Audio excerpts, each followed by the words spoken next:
Luz Espírita apresenta Programa Palestra Espírita Online, refletindo e divulgando o Espiritismo.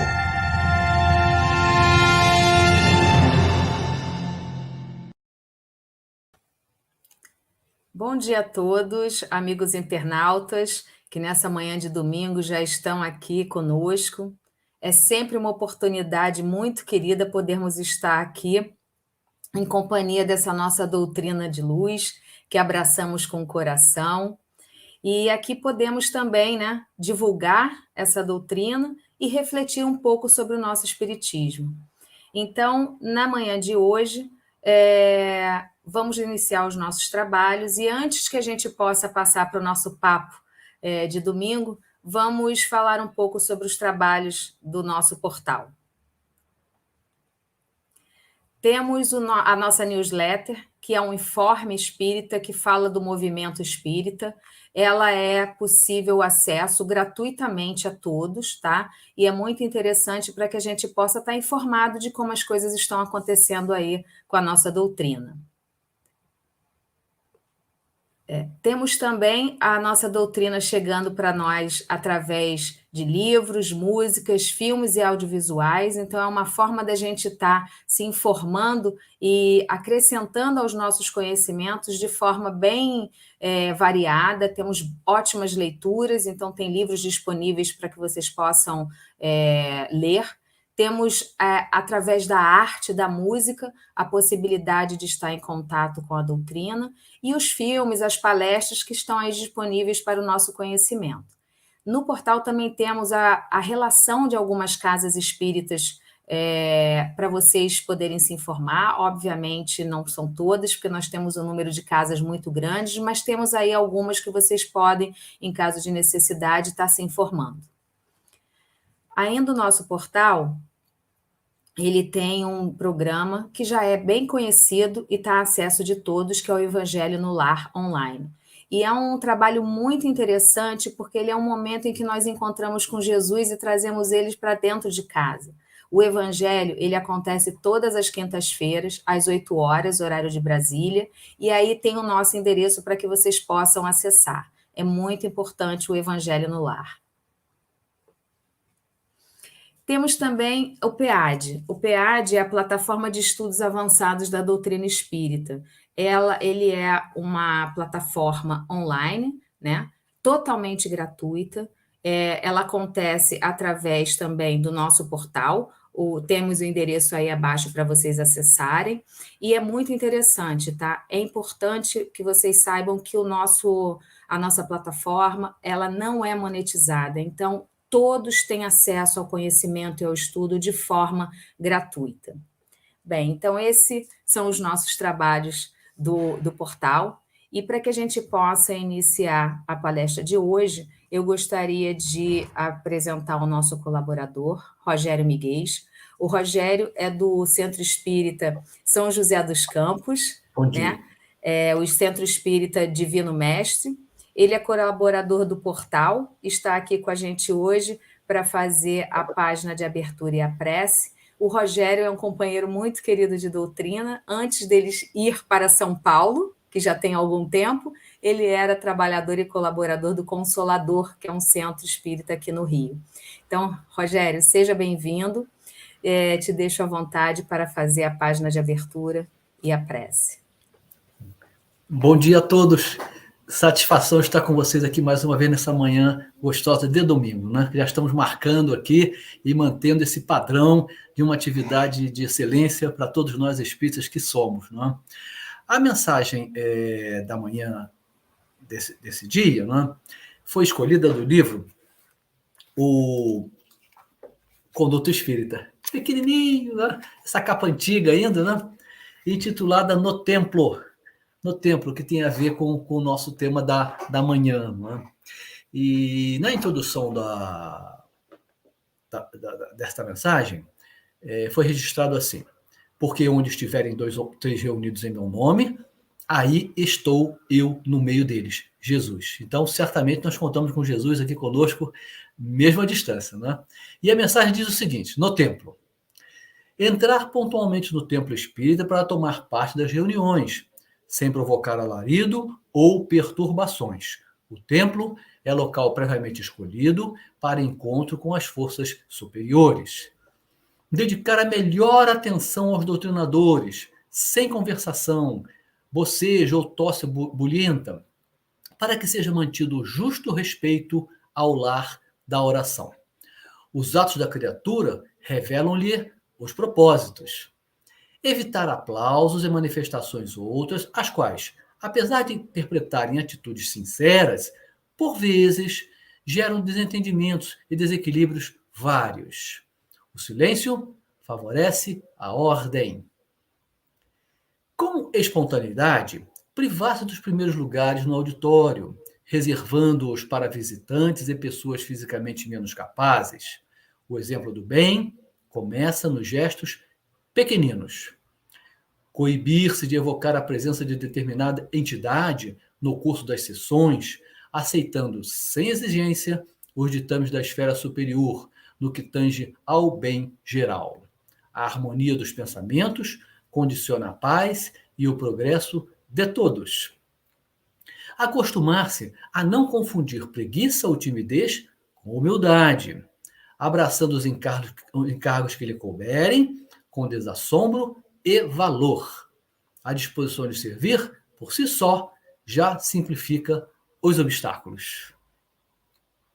E, finalmente, desaprovar a conservação de retratos, quadros, legendas ou quaisquer objetos que possam ser tidos na conta de apetrechos para ritual, tão usados em diversos meios religiosos. Os aparatos exteriores têm cristalizado a fé em todas as civilizações terrenas. Oferecer a tribuna doutrinária apenas a pessoas conhecidas dos irmãos dirigentes da casa, para não acompliciar-se inadvertidamente com pregações de princípios estranhos aos postulados espíritas. Quem se ilumina recebe a responsabilidade de preservar a luz. E, por último, nas reuniões doutrinárias, jamais sugerir angariar donativos por meio de coletas, petitórios ou vendas de tômbolas, à vista dos inconvenientes que apresentam, de vez que tais expedientes podem ser tomados à conta de pagamento por benefícios. A pureza da prática da doutrina espírita deve ser preservada a todo custo. Sendo assim, já aqui harmonizados, em sintonia com o trabalho que se inicia, mais uma vez nós rogamos a nosso Pai Criador, a nosso Mestre amado Jesus, a presença entre nós, nos facilitando o trabalho, nos intuindo, facilitando o nosso entendimento, nós que vamos aqui escutar a apresentação desta gostosa manhã, que tudo possa transcorrer em paz, tranquilidade, e inclusive beneficiando, quem sabe, a nossa audiência invisível, que poderá estar conosco também, relembrando, aprendendo conceitos importantíssimos, que sempre serão úteis para a continuidade da existência do lado de lá. Com esse propósito de aprender, de nos melhorarmos, nós então pedimos a permissão para iniciar mais esse trabalho desta manhã de domingo. Graças a Deus. Obrigada, Rogério. Vamos agora iniciar o nosso trabalho. Vou lembrar os nossos internautas que, se tiverem dúvidas e perguntas, não deixem de colocar aí no nosso chat, porque o nosso palestrante responderá ao término da exposição. Então, vamos agora falar sobre a nossa palestra, que é o Centro Espírita, Escola de Almas, e eu vou falar um pouco do nosso palestrante que estará aqui conosco hoje. Marcos Demário, ele é um educador, ele é escritor, ele é coordenador de estudo do Grupo Espírita Seara de Luz no Rio de Janeiro, aqui pertinho, editor do canal Orientação Espírita no YouTube. Ele é produtor e apresentador dos programas Espiritismo e Educação ante os Novos Tempos e o Evangelho em Espírito de Verdade. Demário já tem 35 livros publicados e hoje ele está aqui conosco para trazer as suas reflexões, os seus estudos, para que a gente possa absorver um pouco aí para a nossa caminhada. Demário, é um prazer enorme tê-lo aqui conosco nessa manhã de domingo. Agradeço muito a sua presença e a palavra é toda sua. Anuska, Rogério, a todos do portal, meu abraço, que Jesus, nosso Mestre, nos abençoe, a todos que estão aí nos acompanhando, nos assistindo, que virão também a assistir o vídeo depois, e que possamos estar mergulhados nessas vibrações de paz e de amor que são tão importantes para nós aqui na vida humana. O tema de hoje é título, inclusive, de um dos meus livros, né? Que é o livro Centro Espírita Escola de Almas. Aliás, deixa eu mostrá-lo aqui. Essa foi a última edição. Pronto, já apareceu aí na tela. Olha que beleza. Né? A técnica é tudo. Né? Eu que já trabalhei em rádio durante muito tempo, sei muito bem a importância da parte técnica para nos dar toda essa cobertura. A proposta hoje é conversarmos sobre o Centro Espírita para tentar entender. E fica aqui o convite a todos que tenham dúvidas, que queiram realmente fazer perguntas sobre o tema, podem começar a fazer, porque, em verdade, minha palestra será curta. Eu vou fazer uma introdução para abrir e começarmos a conversar sobre o Centro Espírita. E, para início, nós precisamos entender, embora algumas pessoas pensem que isso seja o óbvio, mas que o Centro Espírita é a instituição humana que deve representar o Espiritismo, ou doutrina espírita. E aqui no Brasil, nós temos diversas instituições, templos diversos, que utilizam o espírita no seu nome, gerando, então, uma certa confusão sobre o que seja realmente o Centro Espírita e o próprio Espiritismo, ou doutrina espírita. Então, vamos aqui esclarecer a todos que o Espiritismo só surge aqui no mundo terreno no ano de 1857, exatamente no dia 18 de abril desse ano, quando, nas livrarias francesas, ali em Paris, surge o Livro dos Espíritos, assinado por Allan Kardec. O lançamento do Livro dos Espíritos é que marca o surgimento do Espiritismo e que, segundo Kardec, reúne os ensinos dos Espíritos, formando, então, essa nova doutrina e que ele havia feito o papel de organizador ou codificador desses ensinos e a aplicação deles com as suas consequências na nossa vida. O grande objetivo ou finalidade maior do Espiritismo é a transformação moral da humanidade, que só pode acontecer através da transformação moral dos indivíduos. Ou seja, da minha transformação moral, da sua transformação moral e assim por diante. Porque humanidade nada mais é do que o coletivo dos seres humanos. Isto posto, nós já passamos a entender que o Espiritismo nada tem a ver com as doutrinas de matriz africanas que vieram importadas através da escravidão do negro aqui no Brasil.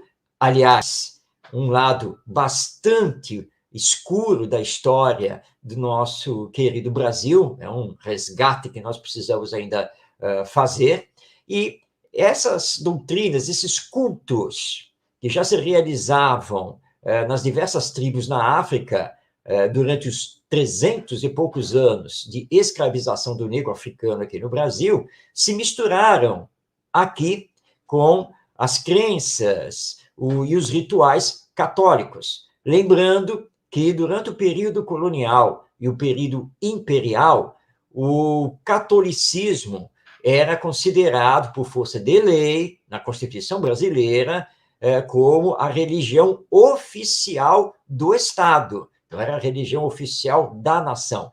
Todos precisavam se converter ao catolicismo. Então, houve um sincretismo religioso nesse sentido, em que entidades dos cultos africanos acabaram sendo identificadas com entidades dos cultos católicos, e aí nós vamos ter o surgimento do que hoje nós conhecemos como Umbanda, Candomblé, Quimbanda, doutrinas absolutamente respeitáveis, desde que levem as pessoas ao campo do bem.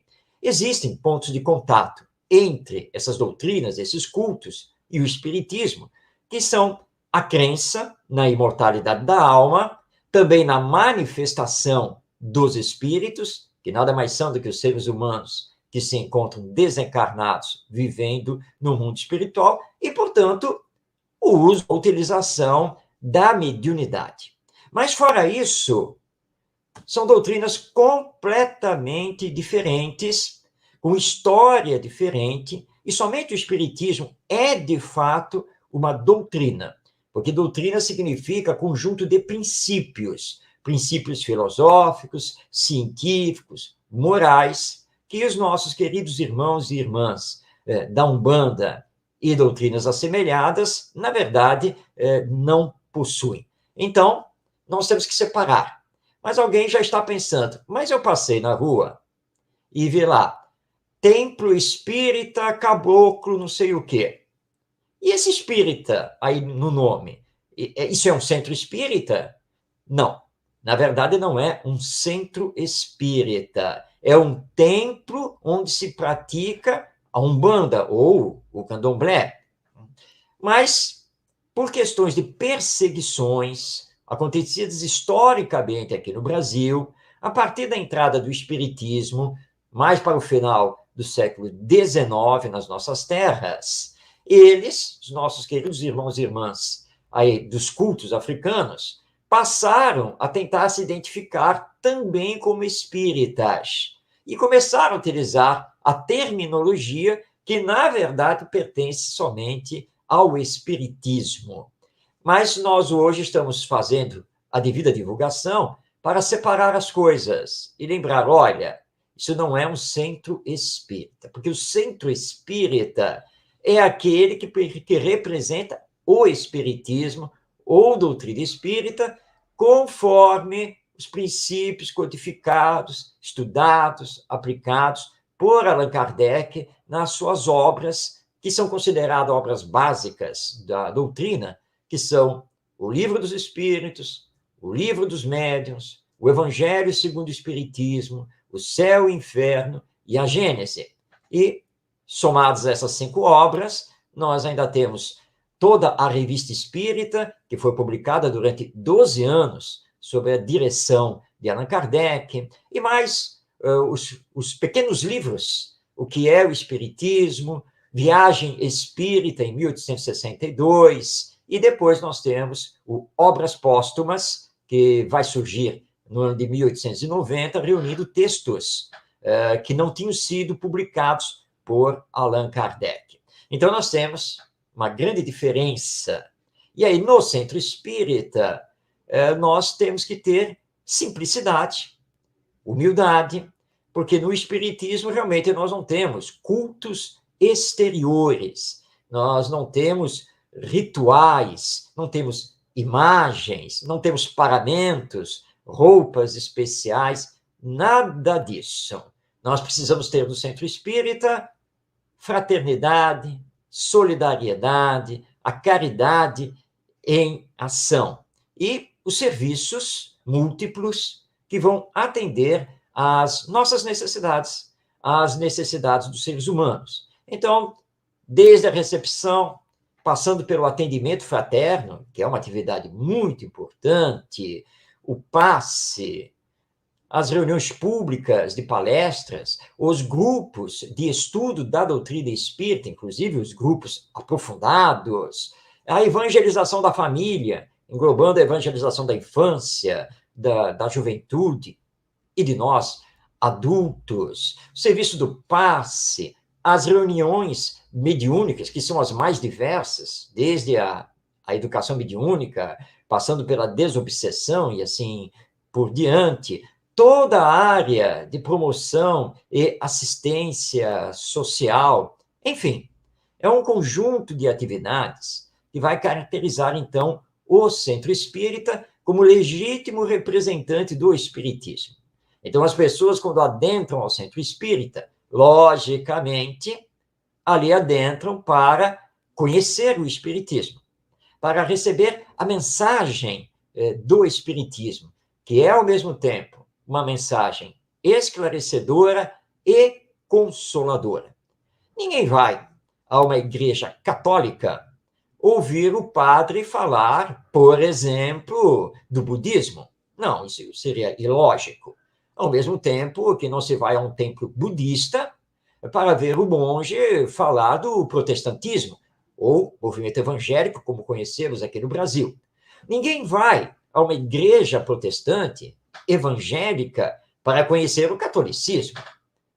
Ninguém frequenta uma sinagoga judaica para ouvir falar do hinduísmo. Então, a lógica nos diz, o bom senso, que no centro espírita vai se falar, vai se estudar e vai se praticar o espiritismo. E lembrando que as pessoas procuram o centro espírita pelas mais diversas causas, pelas mais diversas situações. Aos que entram, sim, pela dor, procurando o consolo, a orientação, o alicerce para suas vidas, mas há também os que procuram o centro espírita porque querem estudar, querem conhecer o espiritismo como uma luz para as suas existências. Enfim, nós precisamos estar prontos nessa dinâmica para atendermos a todas as situações. E aí lembramos que Paulo de Tarso, o grande apóstolo do Evangelho do primeiro século do cristianismo, exortava seus companheiros e companheiras desse movimento para que as comunidades cristãs, as eclesias, que vão se passar a ser chamadas de igrejas, que elas fossem verdadeiros organismos vivos. Precisamos trazer essa fala de Paulo de Tarso para a nossa atualidade em relação ao centro espírita. Vou aqui contar uma situação pela qual eu passei para ilustrar essa questão de ser um organismo vivo. Fui convidado, certa vez, para realizar uma palestra presencial num centro espírita em comemoração aos seus 50 anos de fundação, 50 anos de atividades. E fomos, com bastante alegria, para realizar essa palestra. Fomos muito bem recepcionados, era um dia de festa, e eles haviam montado numa parede de entrada do centro espírita um painel fotográfico representando toda a trajetória do centro espírita naqueles 50 anos. Era uma casa que eu já conhecia, porque já tinha estado nela outras ocasiões para outras palestras, e comecei a olhar o painel fotográfico. Admito aqui que adoro história. Então, o painel logo me chamou a atenção, e eles fizeram todo o resgate, procuraram em todos os frequentadores, trabalhadores antigos, familiares daqueles que já haviam desencarnado, eles procuraram coletar todas as fotos possíveis que representassem a história. Fizeram uma seleção e o painel foi montado. E eu estava me deliciando em ver o painel.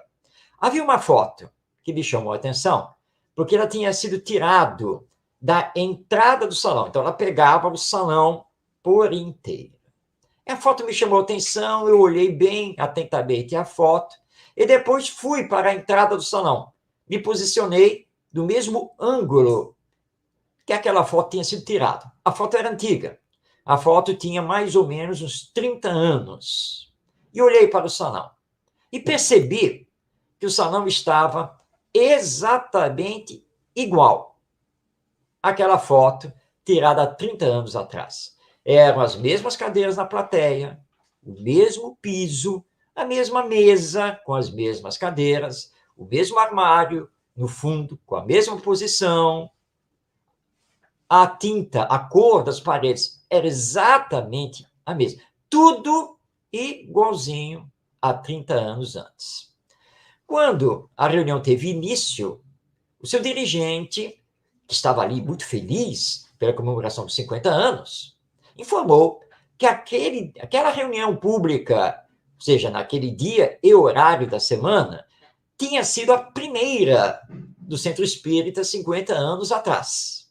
E que, então, até hoje, durante os 50 anos, eles mantinham aquele dia, aquele horário e aquela reunião pública, que, em homenagem ao fundador, era a única do Centro Espírita. E eu quase caí da cadeira. Esse Centro Espírita fica em frente a um condomínio e a um bairro residencial. E veio, então, a famosa queixa, a falta de trabalhadores, as dificuldades. Mas, é claro, como que as novas gerações vão se ligar ao Espiritismo e ao Centro Espírita se este é um mausoléu? Está parado no tempo, sem dinâmica, ou seja, não é um organismo vivo. Que façamos todas as homenagens aos pioneiros. E essas homenagens são muito importantes e eles merecem.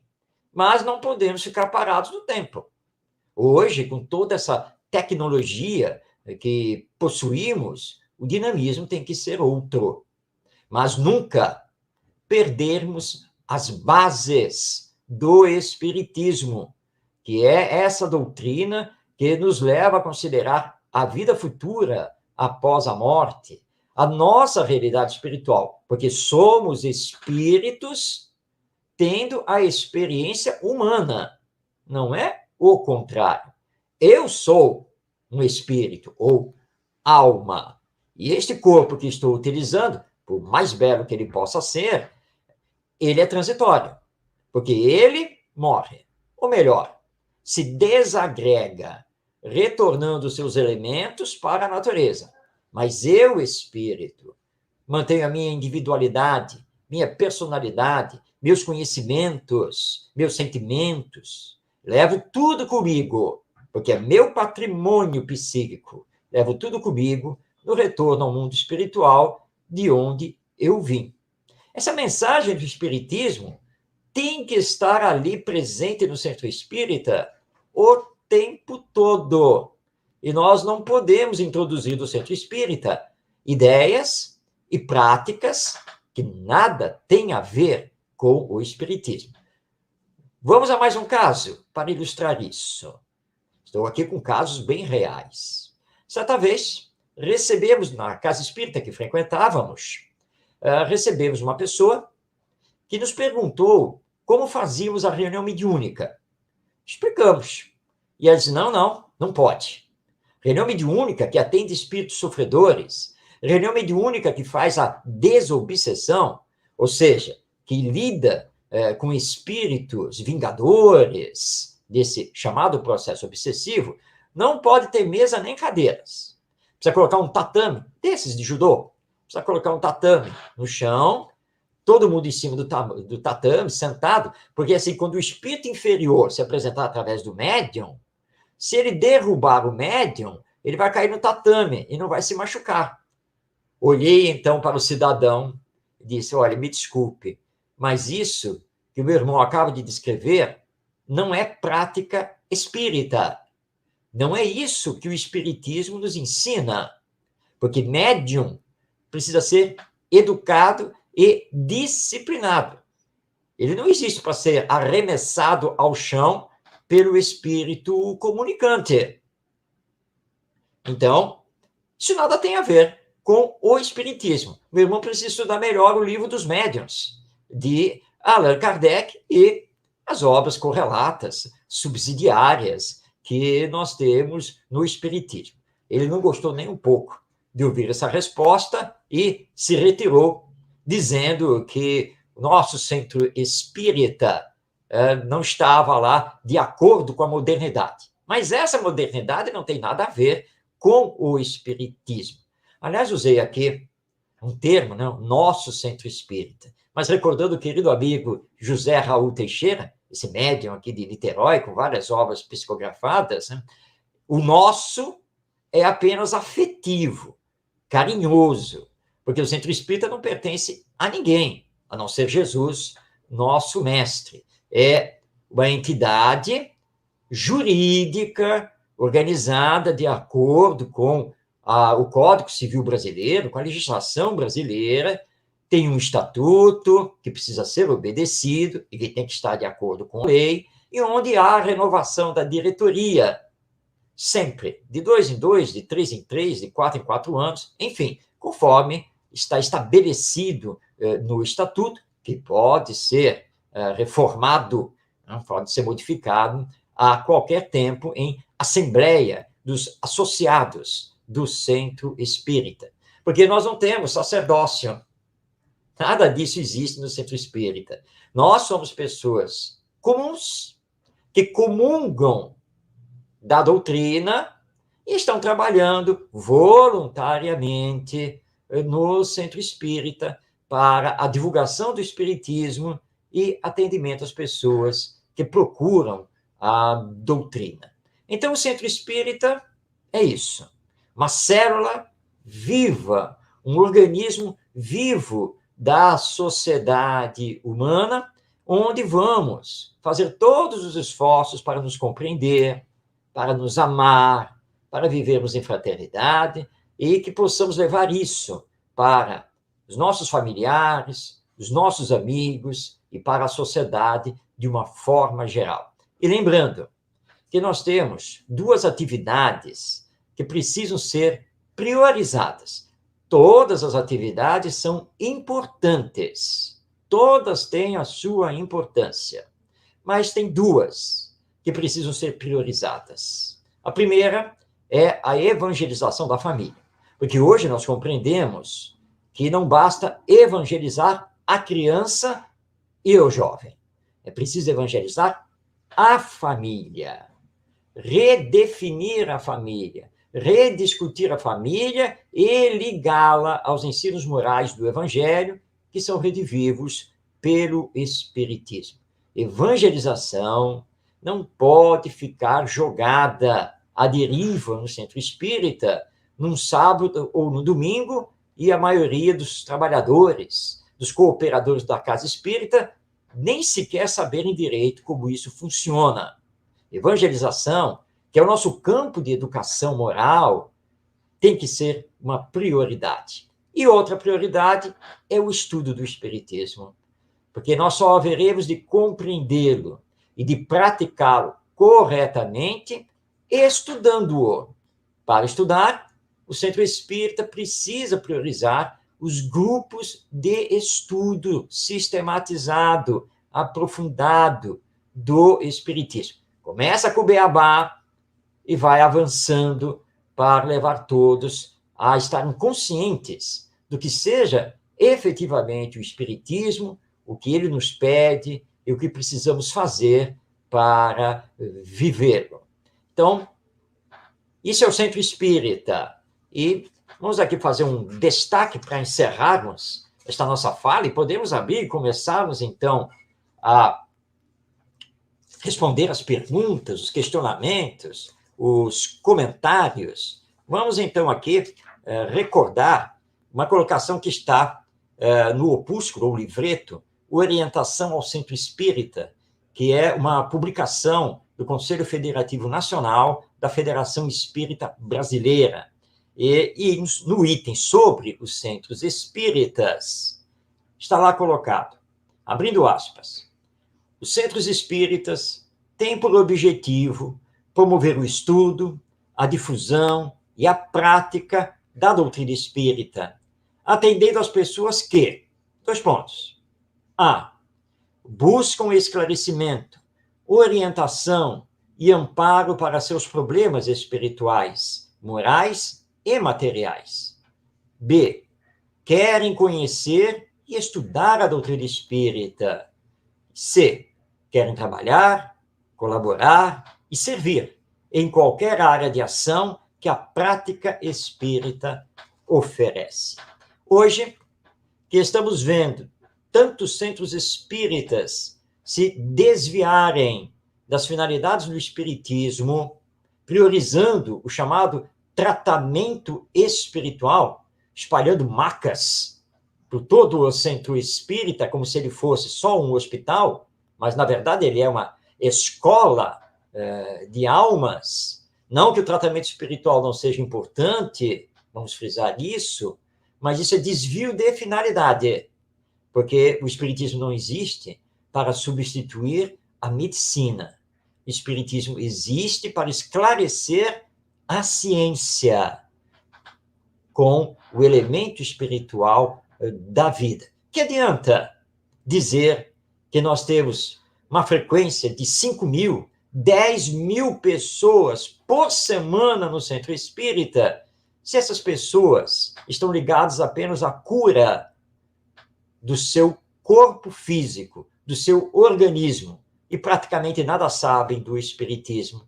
Você tem 5.000 frequentando o centro espírita durante a semana, mas tem dificuldade para manter a evangelização e tem dificuldade para ter grupos de estudo, porque, entre aspas, as pessoas não se interessam por estudar, não se interessam pela educação, mas não se interessam porque estamos esquecidos de que o espiritismo é doutrina de educação do espírito imortal que nós somos. Não é doutrina de cura de corpos perecíveis. Então, nós precisamos retomar a verdadeira finalidade do centro espírita e levar, então, as pessoas a querer estudar o espiritismo, a colocar o espiritismo na sua vida, a realizarem a sua transformação moral, porque esse é o único caminho para realizarmos a transformação moral da humanidade. E para aqueles que ainda não entendem isso,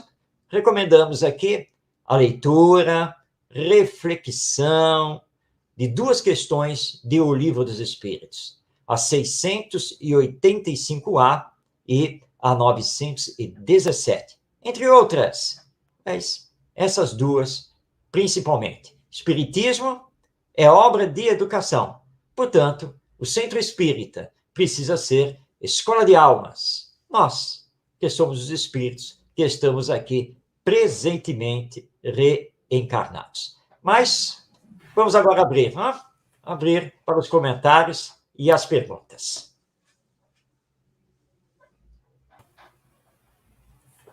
Muito obrigada, Marcos.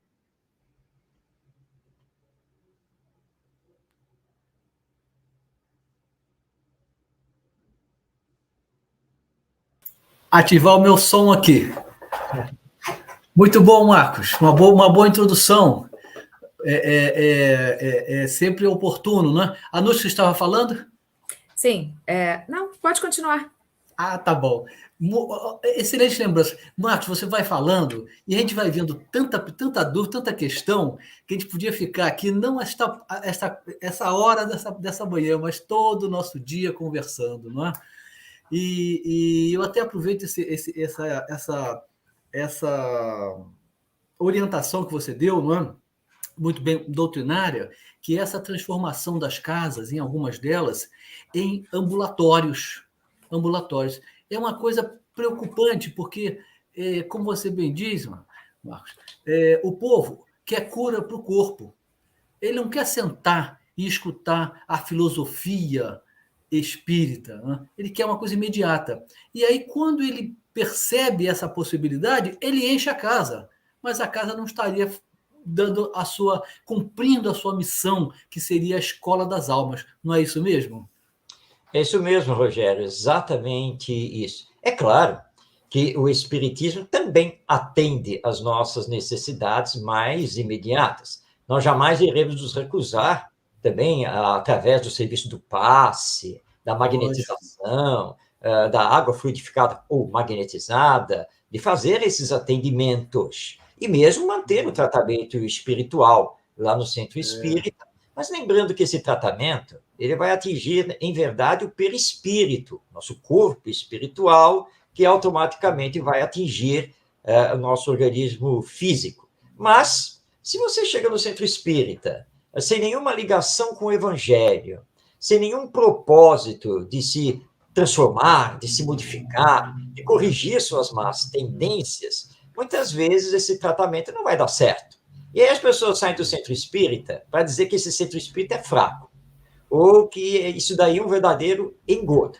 Bem, na verdade, não existe centro espírita nem fraco e nem forte, é simplesmente centro espírita.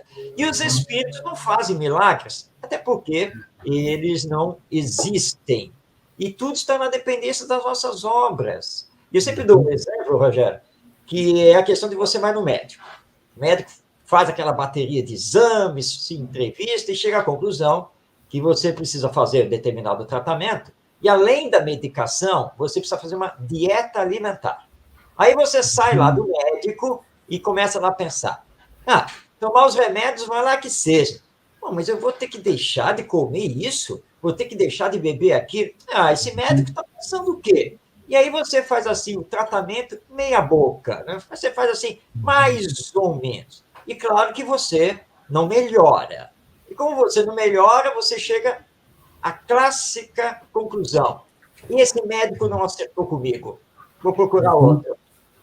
Mas o problema não é o médico, não é? O problema não é a dieta alimentar e nem são os medicamentos receitados. O problema é você. Você não se modifica. Que adianta você frequentar o centro espírita, vai lá para o tratamento, aquela coisa toda. Aí, quando você chega em casa, você briga com o seu papagaio, com o cachorro, com o gato, com os familiares, e vai por aí afora na sua vida. Então, nós temos que entender que esse não é o foco principal do centro espírita, mas a educação. Porque se não levarmos a pessoa a se educar, a se corrigir de acordo com as lições do Evangelho, e que a cada um será dado segundo as suas obras, não vai adiantar. Então, o centro espírita não pode perder isso. Nós vamos atender o imediato, vamos consolar, vamos esclarecer, vamos dar o passe, mas precisamos despertar a consciência dessa pessoa para entender que o Espiritismo é uma doutrina muito profunda e que, estudando essa doutrina e aplicando a sua vida, é que as coisas tenderão a melhorar. É isso mesmo, né? E isso é muito interessante, porque refletir sobre isso, né? E achei a analogia do remédio muito importante, porque isso faz com que a gente vá à questão do Livro dos Espíritos, que fala do conhece-te a ti mesmo. Não tem remédio que vai resolver se a gente não entender o porquê a gente está precisando do remédio, né? Então, é preciso que a gente reflita sobre isso. Santo Agostinho já fez, já nos deu uma receita a seguir ali, né? Se a gente for ler a pergunta toda. E para que isso aconteça, o que é mais importante, que foi o que você falou, sobre a questão do conhecimento. Só tem dúvida quem conhece alguma coisa. A gente só tem dúvida e reflete se a gente já tem uma base de conhecimento. Quem não tem conhecimento não tem dúvida, então não reflete e não pensa sobre. Então, a gente precisa desse estudo, dessa evangelização através dos grupos de estudo na Casa Espírita, para que a gente possa entender um pouco e as dúvidas chegarem como luz para a gente, porque são essas dúvidas que vão fazer a gente repensar o caminho, né? É verdade, Anuska. E eu lembro que essa aquisição de conhecimento é para todos. O Espiritismo não é uma doutrina só para intelectuais, não é nada disso. Eu recordo aqui, uma palestra que fui fazer numa cidade do interior, era um domingo de manhã. Tá? E quando chegamos lá, aí eu descobri que essa casa ficava na periferia da cidade e era ligada à zona rural da mesma. E que, na verdade, no domingo de manhã funcionava toda aquela área de promoção e assistência social. E que eu iria, na verdade, fazer a palestra para as mães que eram assistidas. E nada disso tinha sido me informado. Eu estava com outro pensamento sobre o público que ia ter. Então, quando vi a situação, pensei comigo, bem, tem que modificar o que eu vou falar. Preciso adequar a minha linguagem e os exemplos. Fiz lá uma oração íntima e vamos começar a palestra. E tinha me pedido para falar sobre vícios e virtudes. Então, eu olhei para aquela senhora, aquelas moças, muito humildes, pobres, e comecei a dizer, olha só, vou falar sobre vícios e virtudes. Para que vocês entendam sobre isso, vou aqui dizer a vocês que isso é igual a preparar feijão. Mas vocês são mulheres, vocês não sabem fazer feijão. Eu é que sei. E vou agora dar uma aula de culinária aqui e vou ensinar vocês a fazer feijão. E eu falei tudo errado de propósito, não? E eles começaram a se incomodar, e quando eu terminei, começaram a falar, mas não é assim? O senhor está completamente errado? Não é desse jeito que se faz feijão? Ah, não? E como é que é? Não, porque antes de mais nada, tem que limpar o feijão, tem que catar a sujeira, as pedrinhas, não sei o quê.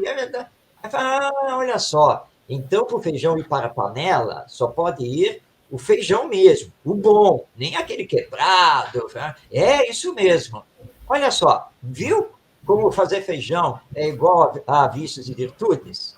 Mas como assim? Olha só, deixa eu explicar aqui agora.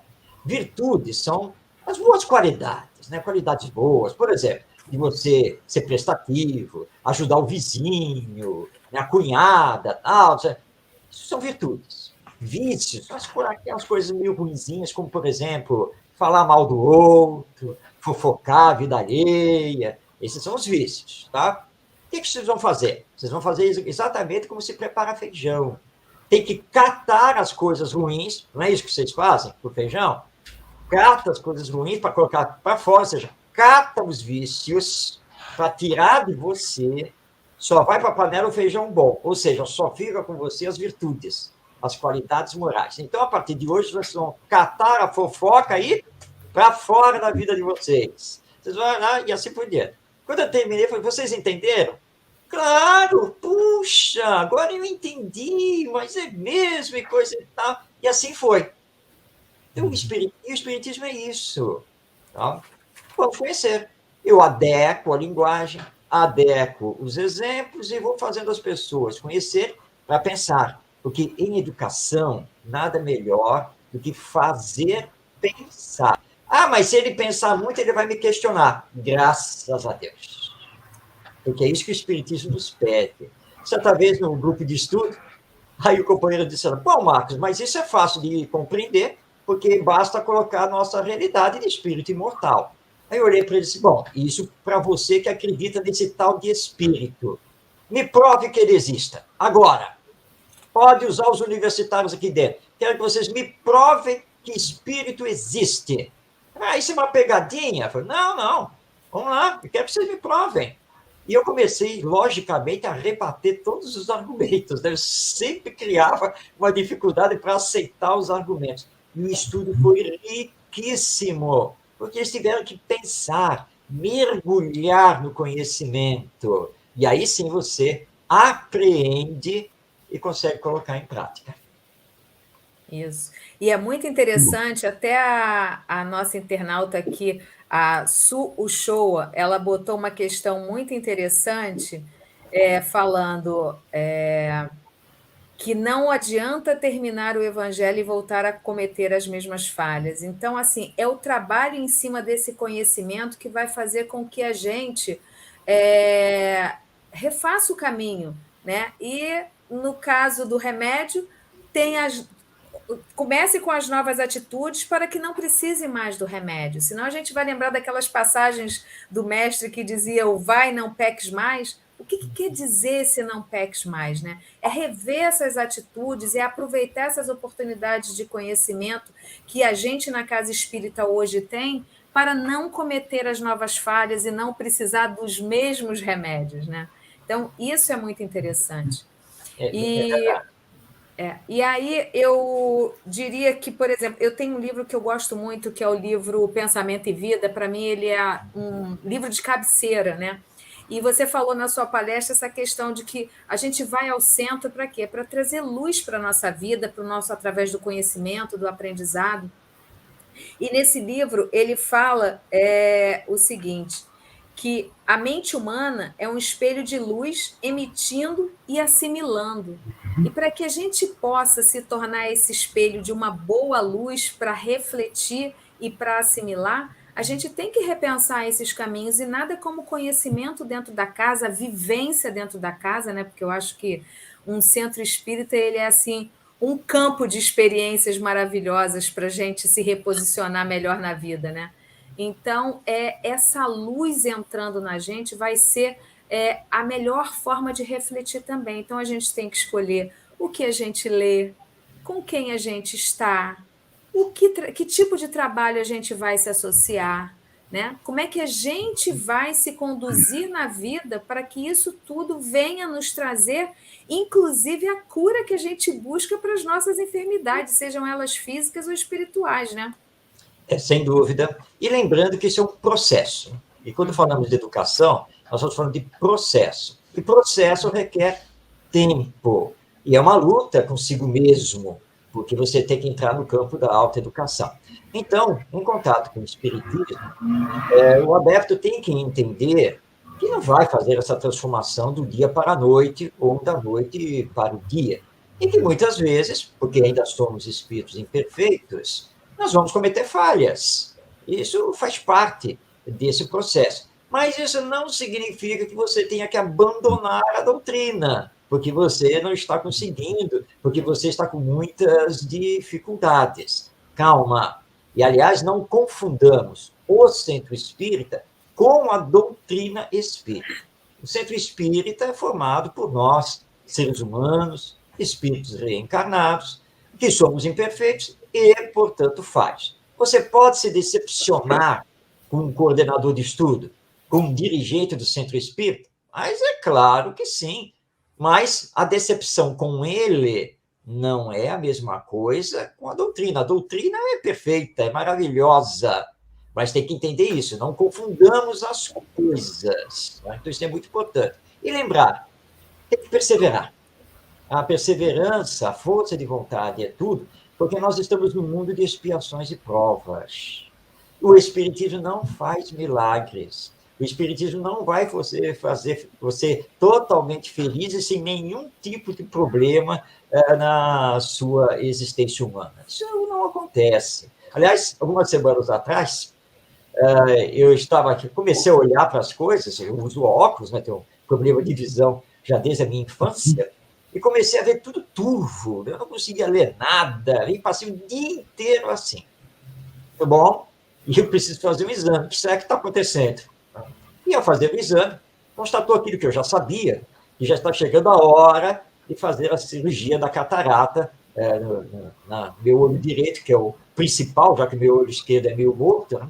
E aí, bom, é só isso? É só isso, mas o senhor tenha calma, é tranquilo, tá? Mas não agora, ainda pode esperar um tempo, mas de vez em quando vai ficar meio turvo, depois volta ao normal, não é? Então tá bom.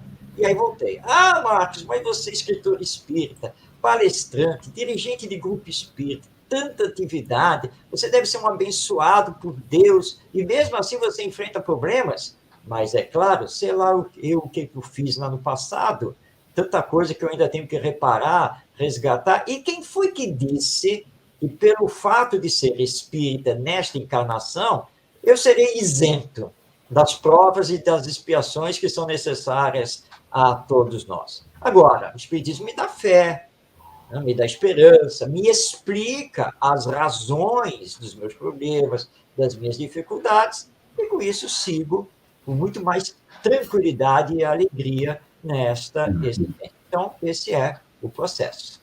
Tá certo. Muito bom. Eu acho que nós temos algumas perguntas dos internautas. Vamos ver? Vamos lá.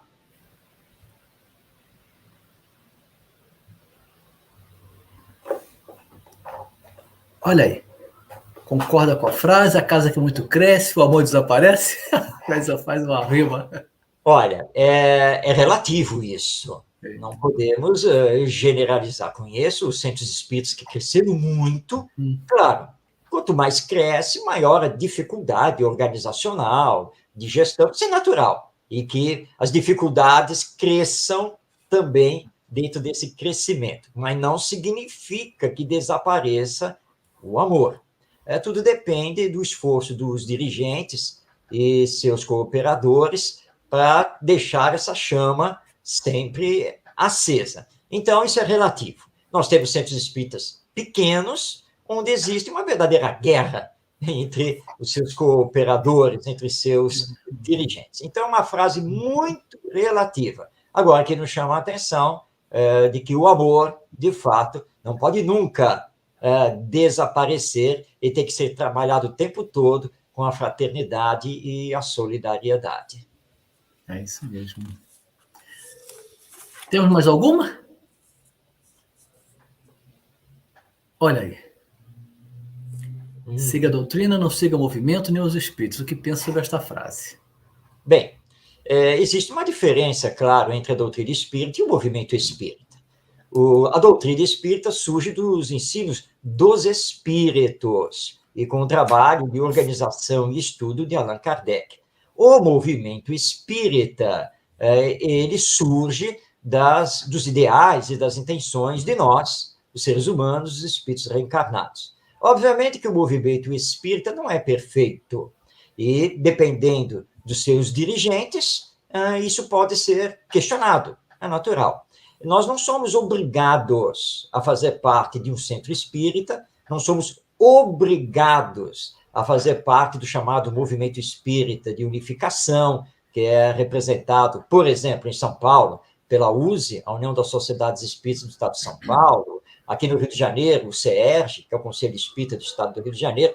Nós não temos essa obrigatoriedade, mas temos que lembrar que o movimento espírita, na sua organização, ele nos representa e também já nos deu, como continuará a nos dar, muito boas orientações.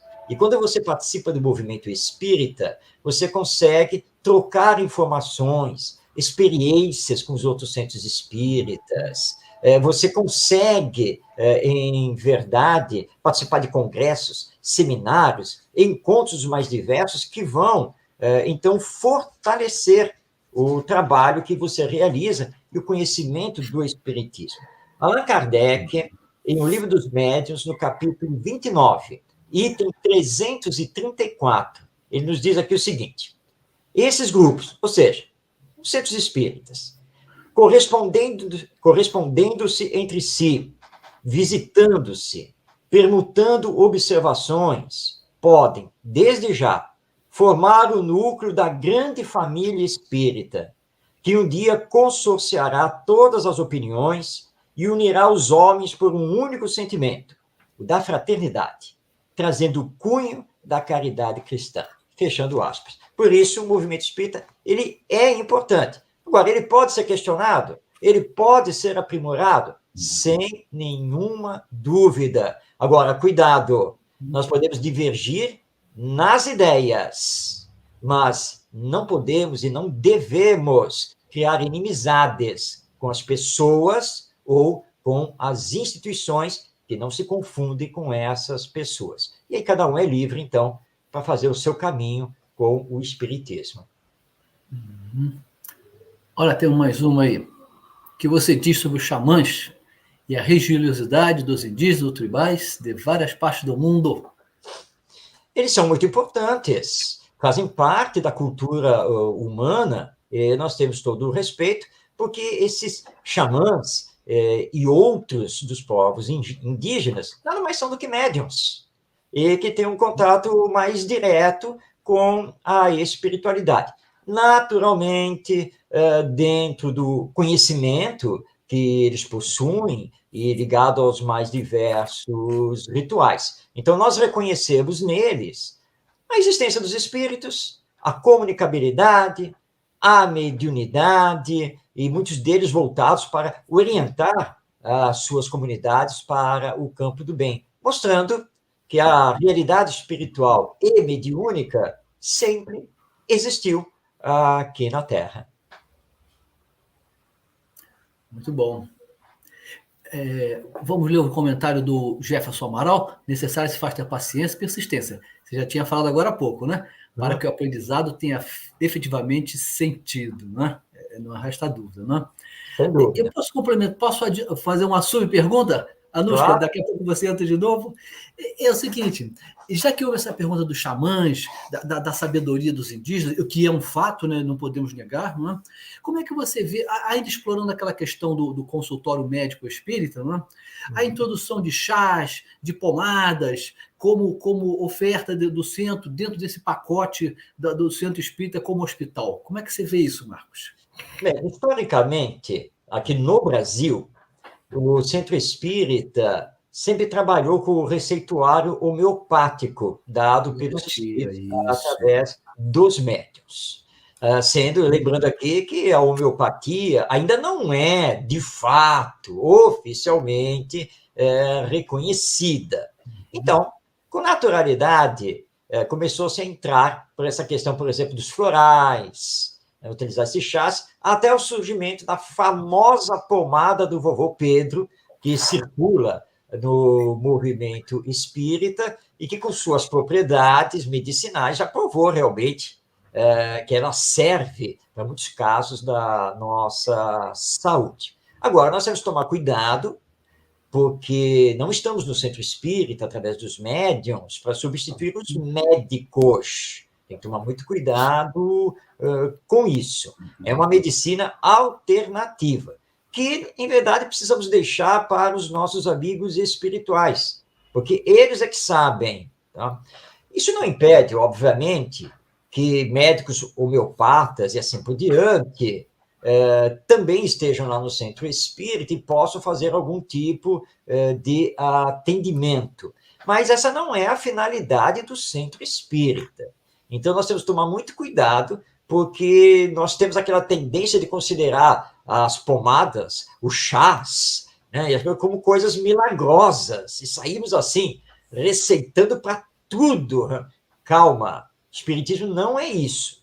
Isso até faz parte, até um certo ponto, até uma certa medida da prática espírita, mas não é o espiritismo propriamente dito. Então, nós temos que tomar muito cuidado com isso, estamos sempre de acordo com a lei, isso é muito importante, tá? E não nos achamos isentos. Mas isso é mediúnico, é receituário dos espíritos, mas se fere a lei, não pode ser realizado. Então, nós temos que tomar muito cuidado. E esse receituário, e muitos centros espíritas têm tomado esse cuidado, antes de ser entregue à pessoa, ele passa por médicos especialistas, que vão revisar, porque o médium pode falhar, o médium pode não captar com correção aquilo que o espírito está transmitindo. Então, é importante que haja esse filtro por parte de profissionais especializados. Então, é aquela coisa, Rogério, tem que equilibrar isso, usar o bom senso, vamos com calma, tá? Porque não adianta ficar curando o corpo, tratando o corpo, quando, na verdade, nós somos espíritos. Porque quando desencarnarmos, o corpo não vai conosco, mas vão os vícios e as virtudes. E aí a pergunta que vai ser feita para nós não é os títulos que tivemos, etc, etc, etc, mas aquilo que somos. Porque nós só podemos dar aos outros e entregar a Deus aquilo que somos. E não aquilo que conhecemos, não aquilo que fizemos e nem aquilo o que temos. E essa deve ser a nossa grande preocupação no Centro Espírita. Muito bom, muito bom. Anushka? Bom, eu acho que é isso, né? A gente vai ouvindo a palestra e vai ouvindo o papo e várias questões vêm à mente, mas assim, um começa a falar, o outro também, as respostas também pulam, né? Então, realmente, o estudo foi bem interessante. Trouxeram coisas importantíssimas para a gente pensar, inclusive eu gostaria de relembrar e ressaltar o que o Marcos falou com relação às duas importantes atividades da casa, que é a evangelização da família e o estudo. Tudo isso está ligado à evangelização do espírito, né? A essa escola da alma que a gente tanto precisa para seguir na nossa caminhada. Então, eu acho que por mim tudo foi dito, foi revisto. Vocês têm mais alguma consideração, Rogério? Não temos mais nenhum comentário relevante? Pergunta, não? Ok. A questão a gente colocava, não tem mais, né? Não. Tá bom. Então, Marcos, foi ótimo. Evidentemente, tem muitas coisas que a gente poderia conversar, não é? Por exemplo, a gente poderia tirar lições, que lições que tiramos desse período de casas fechadas durante 2 anos, que é uma coisa que surpreendeu a todo mundo.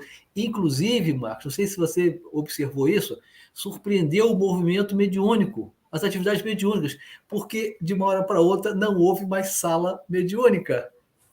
E a mediunidade, ela continuou ou não continuou? parou ou não parou, não é? É uma coisa a se questionar, não é? É verdade. Essa é uma situação realmente para uma boa conversa. A pandemia nos pegou de surpresa. Nunca tínhamos Certo. passado por isso e ver os centros espíritas fechados, não poderem realizar suas atividades. Nós fomos descobrindo a internet e o online, Isso. mas agora estamos retomando também o presencial. E agora é o momento, então, de equilibrar, né, o uso do online com o presencial e revisitar, repensar as atividades agora no centro espírita, diante de toda essa realidade que a pandemia nos levou. Nós temos sequelas aí da pandemia, sequelas Isso. emocionais das pessoas, tem que resgatar novamente todos os cooperadores, os frequentadores, as questões de evangelização. Nós temos um trabalho muito grande agora pela frente, mas o Espiritismo nos dá os alicerces para fazer isso, que tenhamos calma, claro, nessa retomada do presencial, nada de descartar o online pura e simplesmente, porque agora é a questão do híbrido, né? Nós vamos usar o presencial, mas vamos usar o online também. Tenhamos calma nessa retomada, porque as coisas vão se encaixar com o passar do tempo e confiemos nas orientações do nosso Mestre Jesus e dos espíritos superiores nessa retomada. A palavra-chave é o híbrido, né? Eu acho que a gente tem isso. Temos mais uma pergunta muito interessante. Ó. Por que há entre algumas casas espíritas tanta burocracia para acolher pessoas que precisam e que querem iniciar o desenvolvimento para o trabalho mediúnico? Essa pergunta ela é bem interessante. Sem dúvida. O trabalho mediúnico ele é muito importante e delicado. Tem que existir, sim, uma burocracia, porque não basta você chegar no centro espírita e dizer que tem um problema mediúnico. E isso, até de fato, ser constatado. Porque, normalmente, a mediunidade, nesse caso, ela está em desequilíbrio, ela está deseducada. Então, ela precisa ser educada, precisa ser disciplinada. A recomendação é que, primeiramente, a pessoa assista às palestras, receba o passe, aprenda a fazer o evangelho no lar, porque começa assim uma autoeducação para controlar as manifestações mediúnicas. Na sequência, começar a estudar a mediunidade. Você não vai pegar uma pessoa qualquer aí e dizer, eu tenho uma tendência para medicina. Ai, que beleza! Entra na equipe de cirurgiões agora, aqui do hospital. Ninguém vai fazer um absurdo desses. É a mesma coisa na mediunidade. Calma. Primeiro, nós vamos fazer um tratamento aqui para você conseguir se equilibrar. Na sequência, você vai começar a estudar a mediunidade, porque precisa compreendê-la, precisa conhecê-la, seus mecanismos. E aí você vai ser direcionado à chamada reunião de educação mediúnica, que também é conhecida como reunião de desenvolvimento mediúnico. Porque aí vai se constatar realmente se é uma mediunidade que vai dar seus frutos, ou se foi algo simplesmente passageiro. Quanto tempo nisso? Não existe esse tempo, porque ele é individual. E aí sim, as faculdades mediúnicas estão constatadas, estão afloradas, estão agora sob controle, e aí você poderá começar a fazer parte de um grupo mediúnico dentro do centro espírita. Então, existe sim uma burocracia, uma organização, mas que é para o bem da pessoa que está apresentando a mediunidade. Tá? Porque senão você vai introduzir na reunião mediúnica uma pessoa que não tem o mínimo conhecimento sobre mediunidade. Como que ela vai atuar ali sem nenhuma disciplina, sem nenhum conhecimento, sem nada? Então, é natural que nós tenhamos esse passo a passo para se chegar a ser médium, efetivamente, e cooperando nessa área no centro espírita. Bom. Sim, eu acho que é isso. Bom, Anushka, surgiu uma pergunta nova lá, Anushka. Outra, então vamos lá. O que é uma mediunidade disciplinada e educada? Por que é importante? Acho que, de uma certa forma, foi respondida já, né? Mas... Sim. Apenas reforçando, né? A mediunidade disciplinada e educada é aquela mediunidade que o médium conhece o fenômeno mediúnico. Ali, conhecendo o fenômeno mediúnico, ele mesmo vai controlá-lo. Ele não vai deixar que os espíritos utilizem a sua faculdade do jeito que querem, como normalmente acaba acontecendo. Porque muitas pessoas chegam no centro espírita para dizer que a mediunidade está atrapalhando a vida delas. Se tem cura para a mediunidade. E eu sempre digo, olha, isso foi uma falha divina. Deus esqueceu de colocar o botão liga-desliga da mediunidade.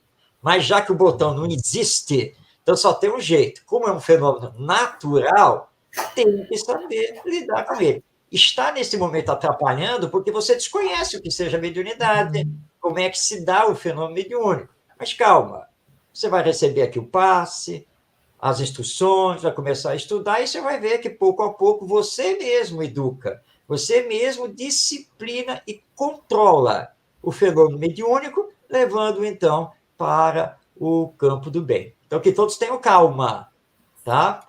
Mediunidade não é doença, é um fenômeno natural, mas que precisa ser conhecido, precisa ser estudado e precisa ser educado, disciplinado para dar os bons frutos. Sim, Ok. com certeza. É a forma do médium poder se movimentar com firmeza, né? O conhecimento vai dar a base para isso. Realmente é muito importante. Bom, eu acho que temos mais alguma. Parece que não. Agradecimentos. Ah, sim. Vicky.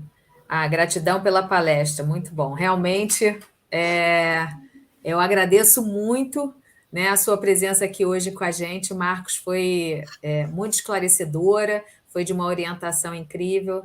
Então, é muito bom a gente poder, né, começar o nosso domingo já refletindo sobre junto da nossa doutrina. Então, agradeço muito a sua presença. Agradeço todos os internautas que estão aqui hoje, né? Alguns que estão sempre nas nossas manhãs de domingo. E agradeço também a equipe técnica, que está aqui por trás, não aparece, mas que propicia que a gente possa estar aqui nesse encontro maravilhoso. Então, eu queria agora, antes da gente encerrar com a prece do nosso expositor, do Marcos de Mário, eu queria falar sobre a nossa palestra da semana que vem.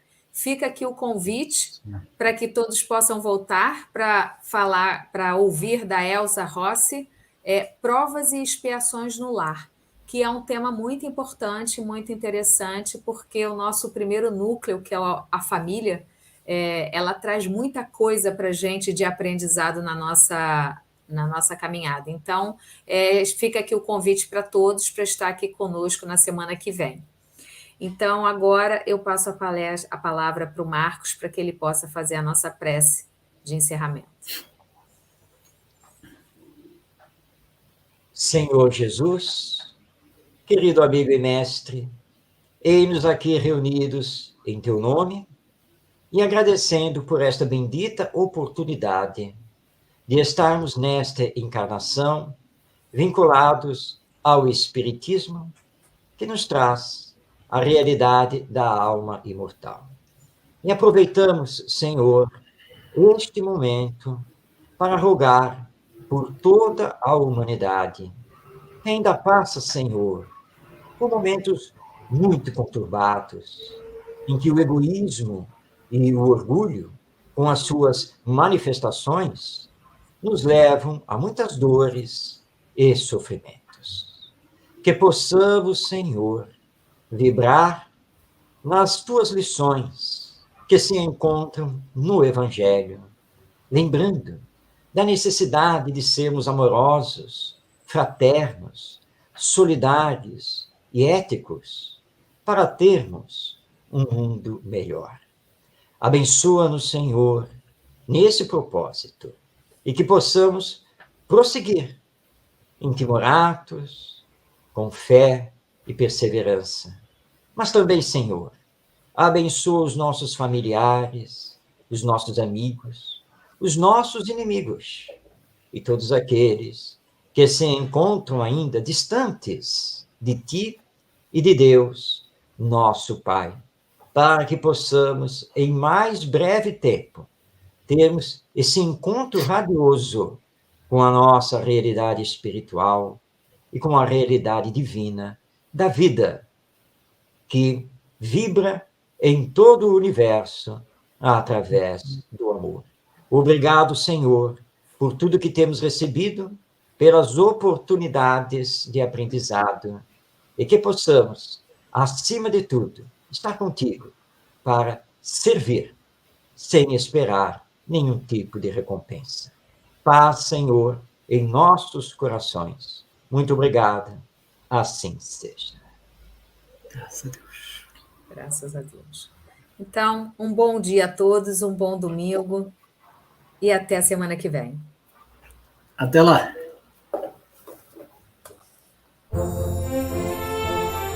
Luz Espírita apresentou o programa Palestra Espírita Online, refletindo e divulgando o Espiritismo. Acesse o nosso portal www.luzespirita.org.br